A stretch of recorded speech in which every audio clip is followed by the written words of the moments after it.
Greetings, urban farmers, gardeners, and healthy food visionaries. Farmer Greg here, and welcome to the 336th episode of the Urban Farm Podcast, where every day we work together to educate and inspire you to become part of your food revolution. The Urban Farm Podcast is sponsored by healthiq.com. As I get older, I am finding that leaving a legacy is becoming more important. And a big part of that is making sure my loved ones are financially sound when I depart. One way to do that is through life insurance. Health IQ is a life insurance agency that helps runners, cyclists, yogis, vegetarians, urban farmers, and other health-conscious people get lower rates on their life insurance. Visit healthiq.com/urban farm to support our show and see if you qualify. Today on our podcast, we have someone who cares about her community successfully planting fruit trees as much as I do. We're talking with returning guest Susan Poizner about fruit tree care training. Susan is an urban orchardist in Toronto, Canada, and the author of the award-winning fruit tree care book, Growing Urban Orchards, as well as the creator of an award-winning online fruit tree care training course. In her in-person and online workshops, Susan has trained hundreds of students from across North America. Her students include master gardeners, arborists, and people who are completely new to gardening and fruit tree care. If that is not enough, Susan is the host and creator of the Urban Forestry radio show and podcast on realityradio101.com and an instructor of fruit production program at Niagara College in Ontario. We got to meet Susan in episode 166 back in December of 2016. Welcome back to the show today. Are you ready to talk fruit trees? Absolutely. Sweet. So, can you bring us up to speed on what's been happening with you since then? Oh my goodness. What can I say? So much has happened, Greg. It's been interesting, crazy, all sorts of stuff. But let's go back in time just a little bit. Mm-hmm. So I had mentioned in the last podcast with you that I started as a person who knew about gardening but didn't know much about fruit trees. I was a gardener for the city of Toronto, and I had an inspiration of planting a community orchard in my local park. I thought, what a great idea. I thought fruit trees are so easy to grow. I'm serious. I did think that, believe it or not. Right. I thought they're so easy to grow, and all we'll do is we'll plant some trees and then, have fun there and then come back and harvest, and it was all going to be good. Anyways, as you can tell, I learned the hard way that fruit trees are awesome and amazing, and I love them, but they need hands-on care, and it's specialist care, and I didn't know what to do. And so my background is journalism and filmmaking. So I thought, okay, I can do this. I can research and figure out how to care for these trees. And it was very important that I did a good job because there were some in the community that didn't want our fruit trees. And so it had to be meticulous. So go back to episode 166 and listen for the full story, but give us, like a minute or two on your awesome urban orchard in the park across the street from your house. Years ago, I didn't have that much experience with Well, I had lots of experience with gardening and not much experience with fruit trees. And so I decided what a great idea it would be to plant fruit trees in our local park and to establish a fabulous community orchard. So at the time, I thought that was all going to be easy. I thought, well, fruit trees kind of take care of themselves, don't they? I mean, you just plant them, and you just leave them there, and then you get beautiful fruit.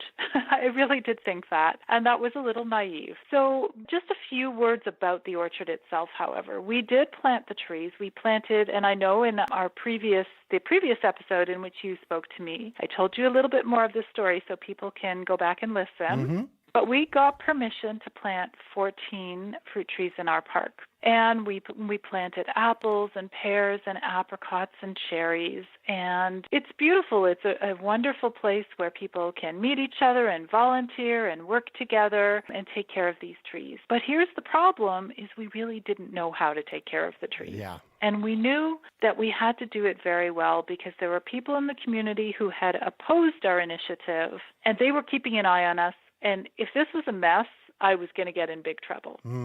Anyways, so I had to research, and I'm a journalist by background, so I had to research these things, figure out what to do. I go to the library, Greg, and I get out the fruit tree books. and they're all written in Florida and in California, and our climate is very, very different. Yeah, a buddy of mine lives in Guelph, and it was 15 below there the other day. Exactly. And they just hopefully don't get that in California and Florida where they write these books. So but I didn't even put two and two together to say, hey, this isn't 100% relevant for me. And even when it came to fruit tree care tasks, I didn't quite get what they were telling me to do. Somehow I was just getting more and more confused. Mm-hmm. So here's what's beautiful. Well, at first I couldn't find anybody to teach me what I needed to learn and our volunteers for the community orchard. It's called the Ben Nobleman Park Community Orchard. Mm-hmm. So I reached out to find an expert in our Niagara region in Ontario. Have you been there, Greg? I don't know if you've seen it. I haven't. You haven't. So it's very beautiful, and it's a wonderful area with lots of orchards and fruit trees and incredibly beautiful area to visit. And it's like a 2-hour-plus drive away. But I found one orchardist who was an expert professional orchardist who was willing to come and teach us. And we had to fundraise to get money to bring him in to teach us how to prune our fruit trees, how to take care of the soil, fertility management, and, of course, the big one, protecting the trees from pests and disease. Oh, yes. Which ended up being one of our main challenges. So I brought this expert in and then another expert, all from the Niagara region, a number of times, year after year, until I could finally get my head around, why is this so complicated? Why don't I understand this?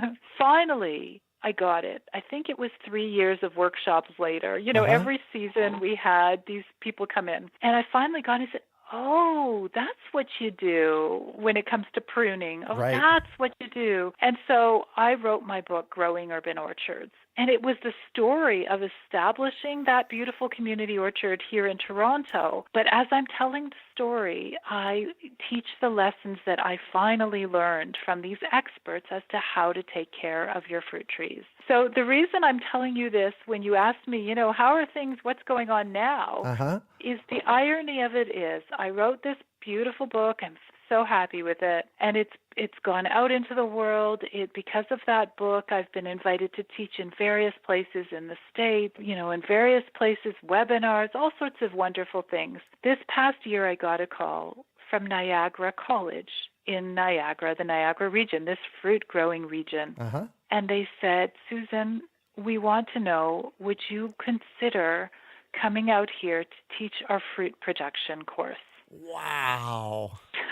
I'm just like, oh my goodness, this has taken me a long, long way that I'm going to Niagara to teach. Oh my gosh. Yeah. So that's a really happy sort of continuation. I started the course. I started to teach. My students are wonderful. Mm-hmm.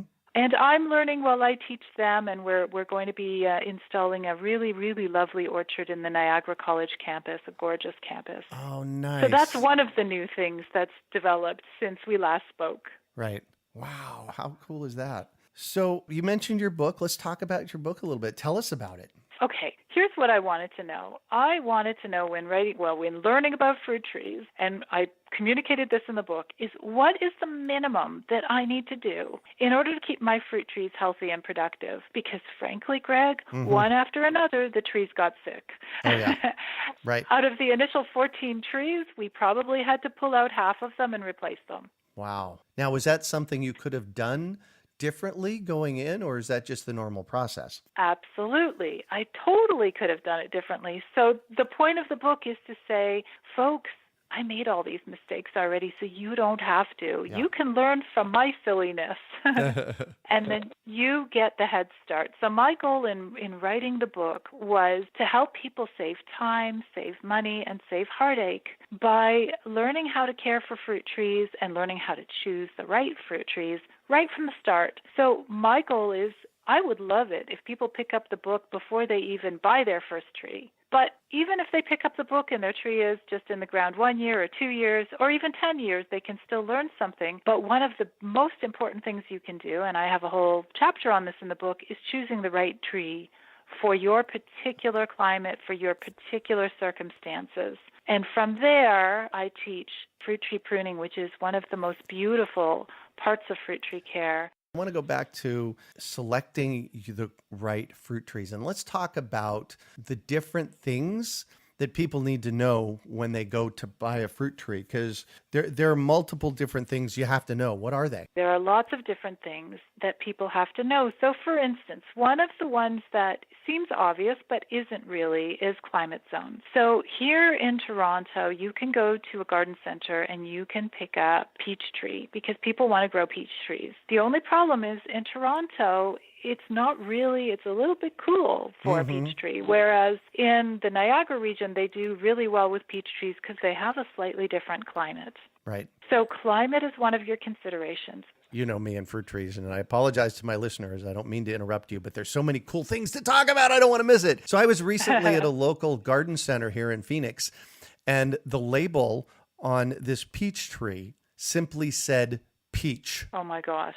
Can you tell us what's wrong with that? Oh, my gosh. That's quite shocking, actually. It is, isn't it? Well, in that situation, first of all, they're not even telling you the cultivar. They're not telling you what type of peach it is, so you don't even know if it's a type of peach that you want that's going to taste good for you. But they should always state what the climate zone is that it is appropriate for. So usually on your tag, it will say this is for climate zone X.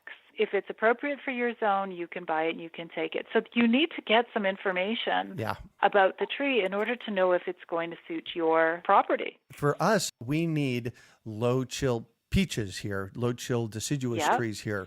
And basically that means anything under about 300 to 350 hours of chill, which is under 38, 39 degrees. If you guys planted a low chill tree up there, what do you think would happen? No, it would die. Yeah, it would just nothing. it wouldn't survive. It wouldn't, and you have just hit the nail on the head. So this is just one of the many concerns when you're buying fruit trees. I got a story for you. Please. A similar story. So I don't usually buy from, and one thing I talk about in my book is don't buy from garden centers. Buy from specialist nurseries, buy from experts. I know you sell fruit trees and you know what you're doing. You've done this for years. You're a specialist. But at the garden centers, they don't really know. So they get in the trees that people have heard of.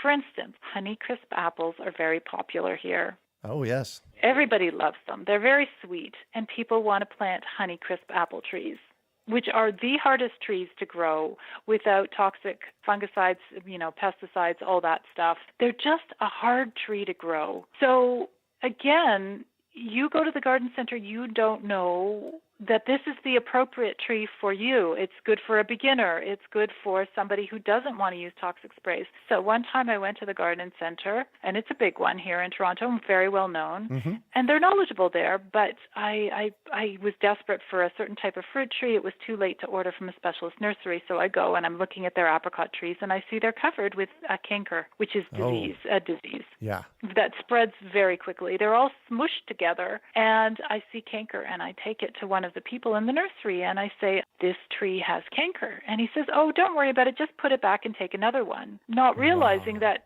by me putting it back, it's going to infect all the other trees. Right. So in other words, this again brings us back to the point, do your research before you buy your tree. So whether it's what cultivar you choose, so that you want to make sure you've got the right chill hours, you've got to make sure you've got the right climate zone. But how about this? How about easier to grow trees that are disease resistant? Oh, yes. They exist, they exist. And why make it harder for yourself?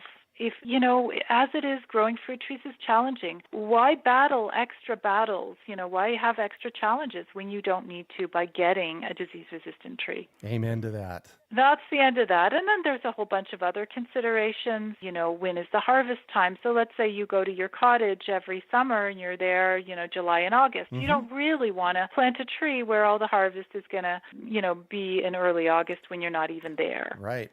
Things like that. There's a whole bunch of considerations. In my book, I boil it down to the simplest elements and make it, really simple and really clear. But that is in my online course as well. 1/5 of the program is to teach you how to select your fruit tree. Wow. And it's fun and it's interesting, but it empowers people to get it right and not make all those mistakes I made. Amen to that, I'll tell you.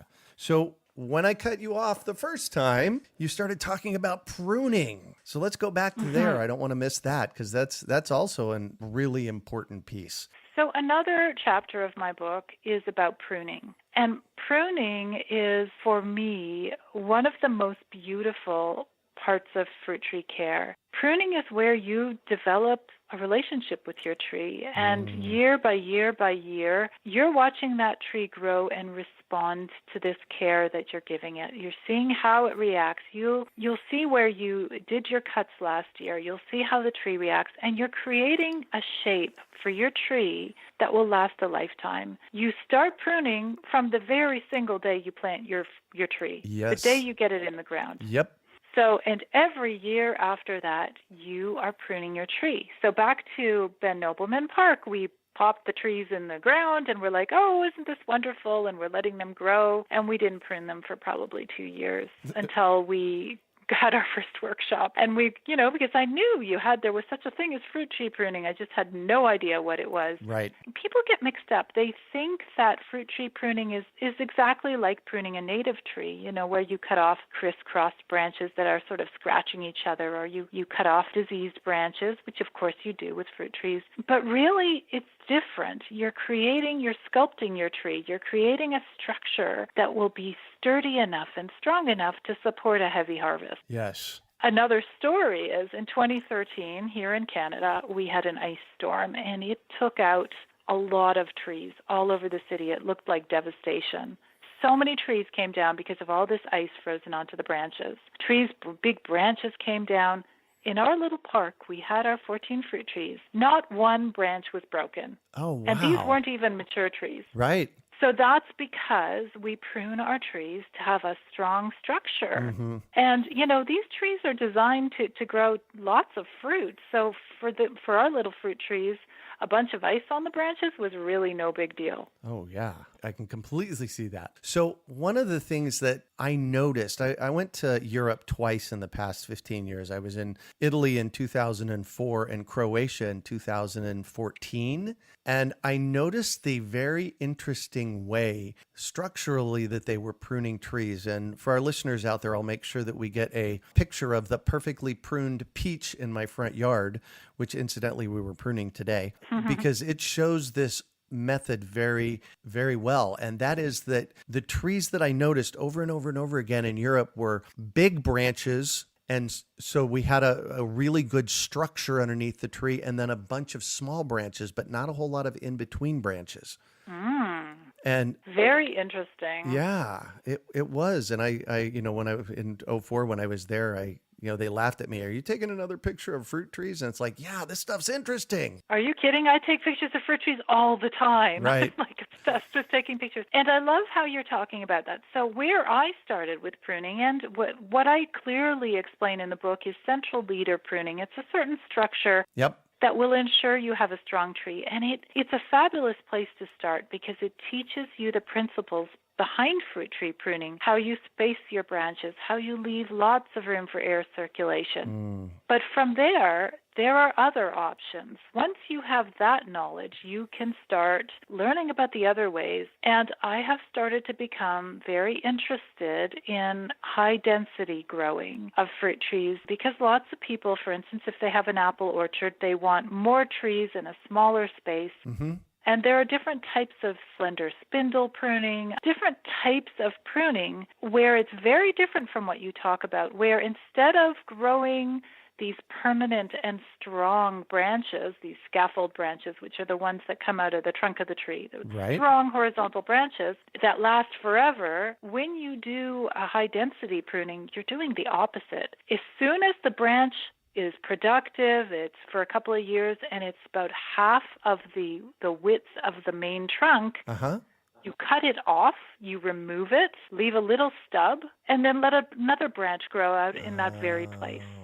And so I think that the logic behind that is they're not like me. They don't necessarily want a relationship with their tree. I love my trees. Yes. But they want production. They want production fast. And if that branch is then going to go into decline and not quite produce as much fruit after that, or if the branch will make the tree imbalanced because these are smaller dwarf kind of trees, and if it's out of balance, it might fall over. So it's a different approach. So as I'm developing my sort of intermediate or advanced level course for my website, I'm going to be talking about high-density pruning, how it's different and why it's different and how to do it. Cool. So You've mentioned your training a couple of times. Give us a review quickly of your first level of training. Let's call it that. Yeah, I wish I called it level 1 actually, or something Perfect. like that. I call it beginner fruit tree care. And to be honest, it's for beginners, but it's also for probably intermediate level growers. Mm-hmm. I have master gardeners who take this course. I have arborists who take this course because arborists aren't trained in fruit tree care. Right. And so, lots of people of lots of different levels enjoy it. So that level 1 course, or the beginner course, covers 5 things. 1 is how to choose your fruit tree. 2 is planting and young tree care. Mm-hmm. So planting a bare root tree, which you do all the time, Yep. and lots of people do, but lots of people don't even know about how young tree care is different from caring for older trees. So part 3 is pruning your fruit tree, and then part 4 is preventing pests and disease, and part 5 is soil and fertility management. I may have the order wrong, but anyways, there's those enough. 5 things are covered. Yeah. Interestingly, I had something happen here at the urban farm recently. I picked a couple of oranges for a friend that stopped by there, the Cara navel orange, and I gave them to her and she took them home, and I got a text from her a couple hours later and she said, "Oh my gosh, Greg, what are these?" And I said, they're Cara navels.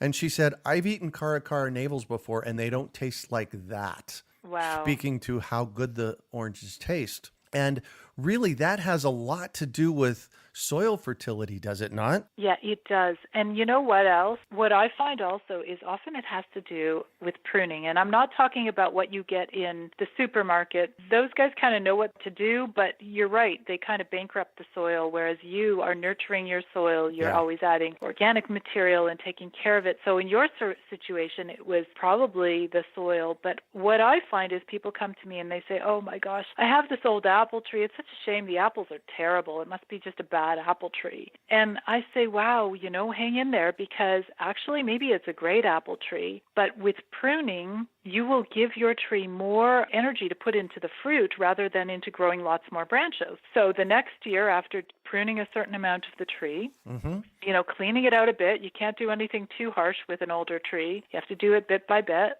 But then they'll find that the fruit will get sweeter and more delicious because that tree has experienced hands-on care. You're feeding it, you're pruning it, you're taking care of it. But yes, I'm sure in your situation that people who grow these oranges in these huge orchards would just not have the time, the care, the energy, and even the money to really put into really find good quality soil. Great tasting fruit. Yes. Cool. And I also hear that you have a fruit tree care app out. Tell us about that. Yeah, so that's interesting. That's been an experiment that I launched recently. So with my podcast, it goes out once a month. It's not that frequent, but I like to have it packed with information. So each podcast will be on a different topic. Let's say we talk about growing pawpaw trees, or we might talk about a certain type of pest like brown marmorated stink bugs or something like that. So you listen to the podcast and you learn. I always learn when I listen to podcasts. But how much do I retain? So for a lot of my shows, I've developed quizzes. This is all free for people who want to do them. Right. So you go to this quiz app. It's called the Tree Quiz app, and you can get it on orchardpeople.com/app, APP. And you take these, so you get a link to the show to listen to the show, and then you have a 5-question quiz. And the quiz will see how much you remembered from the show. If you get the answer wrong, you will be reminded of the right answer. And so as you take the quiz, you are continuing to learn if there was something that you forgot. Yeah. And it's really good for things like we had an episode on beach plums. And so, for instance, one of the questions was, if you have planted a beach plum from seed and you've got this lovely beach plum and it's got a really fantastic, some yellow fruit on it, yellow beach plums, which are more rare. If you take the seed of the yellow beach plum and plant it, will it become a plant with only yellow beach plums? And what's the answer? And he speaks about it in the show. And do you remember the information? Whatever. Right. But either way, you learn as you go. For some people, that's even more useful because master gardeners have to do continuing education. Arborists have to do continuing education. So while all the quizzes are free, if you want to get a little certificate to say, I got 4 out of 5, or, I got 80% on this quiz, you can claim continuing education credits. Oh, That's an nice. option that people can pay for if they want, Right. but otherwise the quizzes are free. You get your answers for free, and you continue to learn. So far, I just put it out there. We'll see if people are interested in that kind of thing. Wow. Congratulations. What a cool idea. I think so. What a cool idea. So what's your next project? First of all, this is teaching season at Niagara College, so I'm super busy with that. Mm-hmm. And, once I work my way through the season, I do want to put together my intermediate level course. It's going to have more advanced pruning, so I'll be talking about high density pruning systems. I'll be talking about more details in designing orchards. So my first course is more on a homeowner level, or, if you're a homeowner and you want to care for your trees, or if you've got a community orchard. But some people are designing orchards that are bigger and they want more information. I want a cider orchard, I want for my hobby farm, bigger things, so there'll be more information on rootstock choices. And there's going to be a really nice section on integrated pest management, which is just a system that different farmers use to protect their crops. It's a decision-making system. So again, like everything I do, I like to make it easy and accessible. It's not going to be scary, even though it's got this scary name, integrated pest management. It's just, how do I protect my trees in a really organized way? Yeah. Well, good on you. I'm a lifelong learner and, 25-year plus teacher of fruit trees. So absolutely love what you're doing. So thank you for all of that. Oh, thank you so much. And don't you find that the more you teach, the more you learn? Like I go to my class and sometimes, the student will ask a question that I haven't thought of. I'm like, wow, I got to go research that. That's amazing. That's a great question. Yeah, exactly. Yep. And I see on the notes that Janice sent over to me, you and I have something else in common that I don't think we talked about last time, called Lyme disease. Yeah, so that is the sad part of my story. So when we last spoke, I had it and I didn't know it. I knew I had some. So Lyme disease, just to backtrack, is often starts when somebody gets a little tiny bite from a little tiny tick. Mm-hmm.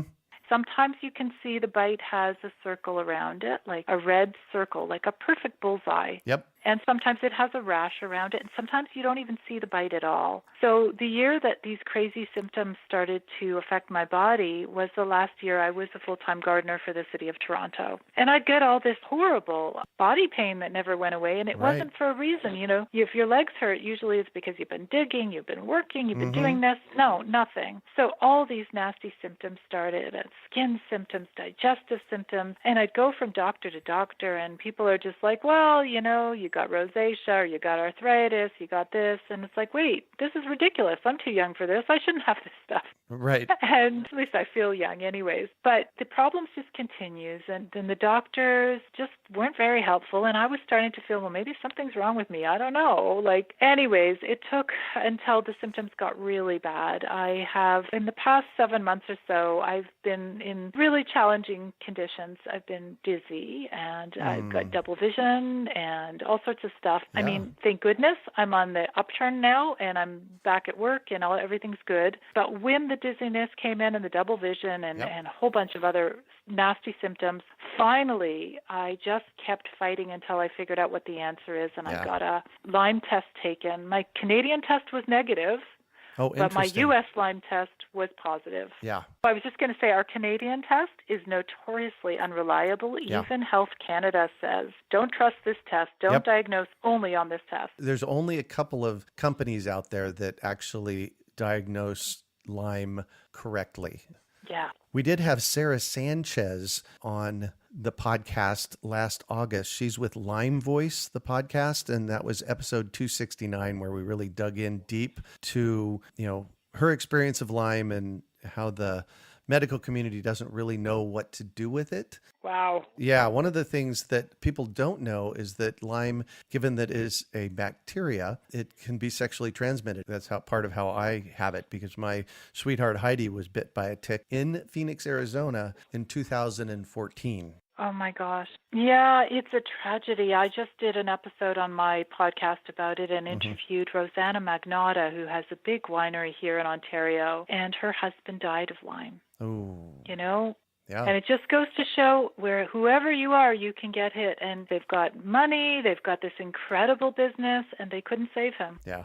So she's really devoting herself now to Lyme research and funding it, and she's quite an incredible woman. Yeah. Well, good. But it's a serious business, and that's why and I'm so glad you did that episode. I really want people to know about it so they can keep an eye on themselves. And if they get a bite, to know what to do. Yeah. And if they have weird symptoms, keep fighting. So often when people have any weird symptoms, I just say get a Lyme test. People who have pets, Greg, are very vulnerable. I know somebody who is a vet, and he says every year there are more and more pets coming in with ticks. Yep. And he's picking them off, and he sees the pets are sick. And at the same time, the pet's owner comes and says, I'm really not feeling well. I don't know what's wrong with me. Mm-hmm. And he says, go to the doctor and tell them you need a Lyme test. Yeah. And he says, I have diagnosed more Lyme patients, human ones, than any doctors. Interesting. I was at my naturopath who I work with on this, and she told me that her dog has Lyme. And so that's not at all surprising. Wow. No, exactly. And so she's got to keep an eye on herself. Well, Yeah. I mean, as every pet owner, when they go for a walk, especially it's out in nature, you got to check and see what the dog has or what your cat has if it runs around. Yeah. So we all have to protect ourselves. I'm happy there was a question during the live radio show. My podcast starts as a live radio show, and then it turns into a podcast. And during the live show, we had an email from somebody saying, well, does this mean that I should not go out anymore? Should I be scared to be going out into nature? And I can totally understand why he said that, but both me and Rosanna said, no, absolutely not. This is not about fear. This is about anger. This is about protecting ourselves ferociously and protecting our right to be in nature and to enjoy nature, but safely. Yeah. And it's our right and responsibility to, kick up a fuss and go to the doctors and say, hey, guys, you got to do more research. Hopefully people will also support, Rosanna's G. Magnata Foundation for Lyme research. She says, hey, how can we cure this disease if they don't even know, what happens? They know some stuff, but they don't know lots of stuff, so there really isn't one way of treating it. Right. You and I and others, we're improvising. We're doing the best we can. Yeah. I still have Lyme, and what I do is I work on my immune system. I really spend a lot of time and energy on putting good food in, putting probiotics in, so on and so on, and making myself healthy. That's been my solution. I think that's a great solution. There's another thing that I do that's very controversial, but at the time that I started it, I really didn't have any choice. The doctors were telling me I don't have Lyme. There was no treatment. Nobody was helping me. Right. So I took something called MMS, which is miracle something. If you Google what is MMS or what are MMS drops, you can find out about it. It's controversial. It's not a legal sort of drug at all. It's not supposed to be taken internally. Well, you know what? I take it, and it's been helping me. But if anybody's considering it, research it, ask your doctor, do whatever you need to do to keep yourself safe, because people have also had renal failure from overdoing it. Yeah. So, but I'm doing what you're doing as well, using alternative options. And finally, I did get an appointment with a Lyme doctor. We'll see what happens with that. So there are options, but I just would hope that people, it's like with fruit trees, Greg, if you do your research before you have any problems with your fruit tree or while they're still healthy or before you've even planted your fruit tree, you'll have better success than if you plant the tree and kind of don't really know what you're doing and then, oops, there's some problems. Same thing with our health. If we know about Lyme, we know about tick bites, you may get them, but there are safe ways to remove the ticks so that they don't inject the bacteria inside you. Or if you do get the bacteria, there's antibiotics you can take right away that'll just get rid of it and you'll be okay. Yeah. So the more we know, the better. There you go. Perfect. One shout out for a testing company. It's called IGeneX, IGENEX, and they do Lyme testing, and it's quite reliable. So I think they're out of California or something like that. All right. Well, thank you so much for joining us on the show today, Susan. We really appreciate your insights. Well, I love to be here. It's so fun to chat with you. So how can our listeners get a hold of you? They can find me at orchardpeople.com. They can reach me by email. There's a contact us page. They can go to the podcast. They can listen to podcasts. They can read the blog. And there's a page with my courses. So if they're interested in a course, they can take, beginner fruit tree care course. And one day soon, there will be the next level, the level 2, which would be, I would say, more an intermediate intermediate to advanced. Yeah. So I would love to hear from them, and just such a lovely thing to be on your show. I so appreciate chatting with you about all this stuff. Well, and there's so much to talk about. So thank you once again for joining us. So if you'd like to hear more from Susan, you can find her in our guest index on urbanfarm.org at episode 166. You can also find show notes from today's podcast at urbanfarm.org/orchard people. We are your urban farming resource. You can find our podcast on iTunes, Google Play, Stitcher, and iHeartRadio. Also visit urbanfarm.org to find articles, podcasts, webinars, courses, and more. Well, that's it for today. Thanks for joining us on the Urban Farm Podcast. The Urban Farm Podcast is sponsored by healthiq.com. A decade and a half ago, I took on a very interesting personal goal: to run the Arizona Rock and Roll Half Marathon from the first running in 2004 until I was the only one that had run them all. They call us legacy runners. Since then, my times have slowed down a bit, but my commitment is stronger than ever. In fact, I just ran my 15th year in a row, and interestingly, there are less than 100 of us legacy runners left. Wouldn't it be cool if a life insurance agency rewarded me for that health-minded achievement? Well, I found one that will. Health IQ uses an exclusive qualifying process that helps health-conscious people like runners, cyclists, yogis, and vegetarians get lower rates on their life insurance. And if you have records like race results or those cool reports we get from the apps logging our efforts, Health IQ takes this into consideration to get you even more savings. Visit healthiq.com/urbanfarm to support our show and see if you qualify. Just like saving money on your car insurance for being a good driver, Health IQ saves you money on your life insurance for living a health-conscious lifestyle. We hope you enjoyed today's episode of the Urban Farm Podcast. Remember to listen for tips, advice, and resources to help you on your journey with urban farming. You can find us on the web at urbanfarm.org or send us an email to podcast@urbanfarm.org. In the words of Vincent van Gogh, great things are done by a series of small things brought together. Be encouraged that with each lesson learned and skill developed, you are one step closer in the direction of your dreams.